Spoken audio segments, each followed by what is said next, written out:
Good evening everyone, আমি প্রসেনজিৎ আর আপনারা দেখছেন রিল উইথ রিয়েলিটি। আর রিল উইথ রিয়েলিটির আরও একটি নতুন পর্বে আপনাদের সকলকে জানাই অনেক অনেক ওয়েলকাম।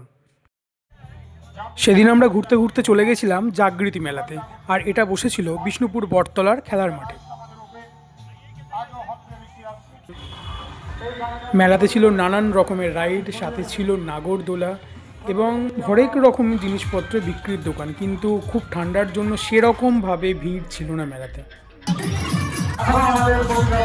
এই দোকানটাতে বিক্রি হচ্ছিল রান্নার জিনিসপত্র, আর আমরা এখান থেকে কিছু বাসনপত্র কিনেছিলাম।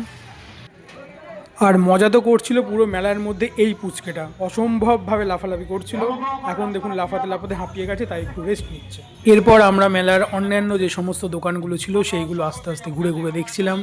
এখানে রং বেরঙের রুমাল বিক্রি হচ্ছিল এবং বিভিন্ন জায়গায় হরেক মাল 20 টাকা, কোনোটা 40 টাকা এরকম বিক্রি হচ্ছিল। আর তারপরে দেখুন এখানে কতগুলো টেডি একসঙ্গে, দেখতে সত্যি খুব ভালো লাগছিল। চলুন এবার একটু খাবার দাবারের দিকটা দেখা যাক। এখানে বিক্রি হচ্ছিল বাদাম, গুড়, কটকটি, গজা। এখানে আরও বিভিন্ন ধরনের গজা বিক্রি হচ্ছিল। আর এই হচ্ছে মেলার মূল আকর্ষণ, অর্থাৎ জিলাপি। যদিও এখন অনেক মানুষের মনের পেঁয়াজে জিলাপির থেকে আরও বেশি জটিল। আচ্ছা যাই হোক। আর এই দিকে এই কাকু মন দিয়ে তার ঘুগনিটাকে গরম করছিল, অসম্ভব সুন্দর একটা গন্ধ আসছিল। এই দিকে বিক্রি হচ্ছিল তন্দুরি চা। আর এই দেখুন এই এত বড় বক্স ভর্তি ফুচকা, অনেকটাই শেষ হয়ে গেছিলো, এখানে সত্যি ভিড় ছিল।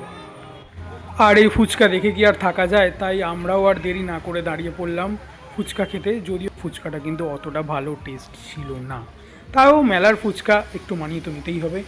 আর তারপর এইদিকে এই মানুষের মনের থেকে কম পেঁচালো জিলিপি নিয়ে এবং অল্প কিছু বাদাম নিয়ে আমরা ফিরলাম বাড়িতে।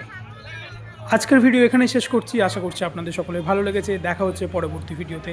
আর লাইক, শেয়ার অ্যান্ড সাবস্ক্রাইব করতে ভুলবেন না যেন। টাটা।